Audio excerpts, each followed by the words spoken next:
nggak sih Anda coba mendaki gunung, tahu puncaknya di mana, tapi nggak punya peta detail jalurnya? Pastikan kita bakal terus nyesuaiin rute pas jalan, lihat medannya gimana. Nah, ternyata nyusun strategi bisnis atau pas lagi hadapin tantangan besar itu mirip-mirip gitu loh. Jadi bukan soal punya rencana super kaku dari awal. Selamat datang kembali di pembahasan kita. Hari ini kita mau gali lebih dalam bab 3 dari buku Richard Rumelt, The Crux. Judulnya menarik nih, Strategi adalah sebuah perjalanan. Kita bakal lihat bareng-bareng gimana strategi yang efektif itu justru lahir dan tumbuh pas kita lagi berjuang di lapangan, bukan sekedar blueprint di atas kertas. Betul sekali. Sumber ini ya benar-benar menekankan kalau ide awal atau visi itu seringnya cuma titik start aja. Esensi strategi yang sebenarnya menurut Rumelt itu ada di proses yang jalan terus. Kita diagnosa situasi, cari inti masalahnya, nah ini yang dia sebut crux. Baru deh kita rancang langkah-langkah yang nyambung buat ngatasinnya. Jadi ini bukan kayak milih menu yang udah ada, tapi lebih ke proses, desain yang responsif gitu. Oke, coba kita lihat contohnya biar lebih kebayang. Di buku ini ada cerita Salesforce sama Mark Benioff. Dia kan punya mimpi, katanya sih beneran mimpi ya, soal CRM, Customer Relationship Management gitu, tapi basisnya cloud, kayak Amazon. Nah, visi itu penting ya, sebagai arah, tapi strategi benerannya baru kebentuk pas ketemu tantangan. Tantangan utama crux-nya Benioff waktu itu apa? Yaitu, biaya instalasi sama maintenance software CRM yang lama itu mahal banget buat pelanggan. Solusinya, cloud. Tapi, disinilah perjalanan yang Rumelt maksud itu baru mulai. Nggak berhenti di situ aja. Nah ya, ini bagian yang seru banget menurut saya. Udah punya ide cloud, muncul tantangan baru. Gimana caranya narik developer software yang paling jago? Terus, gimana yakinin pelanggan buat pindah?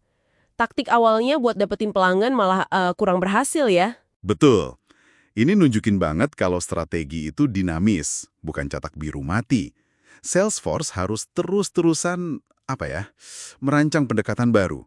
Buat narik developer, Benioff pakai publisitas gede-gedean, kampanye no software yang provokatif itu. Terus buat pelanggan, karena cara awal gagal, ya adaptasi lagi. Tawarin coba gratis dulu, baru deh bangun tim sales yang agresif. Tiap langkah itu respon atas rintangan spesifik.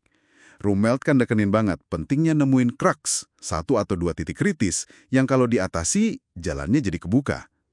Salesforce ini melakukannya berkali-kali. Jadi proses define terus-menerus ya, bukan cuma ngejalanin rencana awal. Ada contoh lain juga kan ya, Ryanair. Itu juga menarik. Awalnya mereka coba lawan langsung maskapai besar di rute utama, London-Dublin.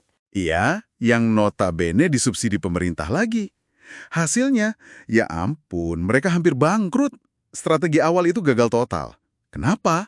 Karena salah diagnosa tantangannya. Kruksnya itu jelas. Mereka nggak mungkin menang kalau main di kandang lawan yang udah kuat banget di situ. Nggak bisa head to head. Jadi bukannya nyoba perbaiki rencana awal yang udah gagal itu, mereka malah bikin sesuatu yang, beda banget ya. Persis. Mereka mendesain ulang total model bisnisnya. Pindah fokus ke bandara-bandara sekunder yang sewanya jauh lebih murah. Terus, cuma pakai satu jenis pesawat aja, Boeing 737, biar efisien banget perawatannya. Semua layanan ekstra dipangkas habis, dan hampir semuanya dikenain biaya tambahan. Mulai dari bagase, milih kursi, sampai minum. Justru untungnya datang dari biaya-biaya tambahan ini, bukan dari harga tiket dasarnya yang murah gila itu. Ini bukan sekedar nyesuain, ini benar-benar nyiptain strategi baru dari diagnosis yang beda. Luar biasa ya, gimana strategi yang lahir dari kondisi hampir bangkrut malah bikin mereka jadi maskapai budget terbesar di Eropa.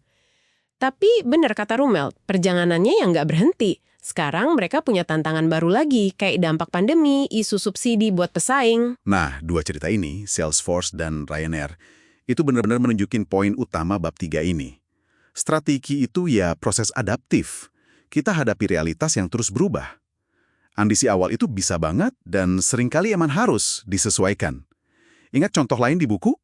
GE yang tadinya mau jadi top 10 perusahaan software, terus ganti haluan. Atau perusahaan kapal PCR yang fokusnya geser dari paling seru jadi paling bersih dan aman setelah COVID.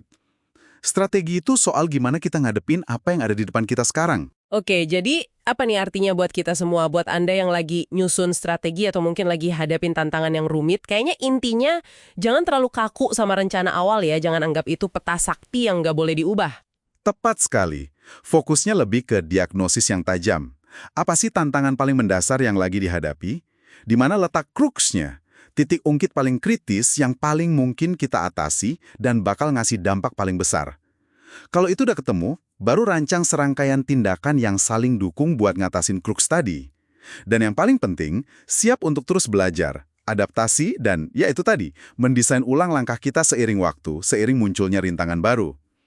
Ini lebih kayak seni navigasi di medan yang kita belum kenal betul, bukan sekedar ikutin peta buta. Jadi, kesimpulan utama kita dari bab 3, strategi adalah sebuah perjalanan, ini adalah kita perlu melihat strategi sebagai proses yang hidup, dinamis, dalam menghadapi tantangan nyata, bukan sekedar rencana statis di awal. Kuncinya ada di kemampuan adaptasi dan merancang solusi secara kreatif. Betul. Jadi waktu Anda nanti menghadapi tantangan strategis Anda sendiri, coba ingat lagi kisah Salesforce dan Ryanair ini.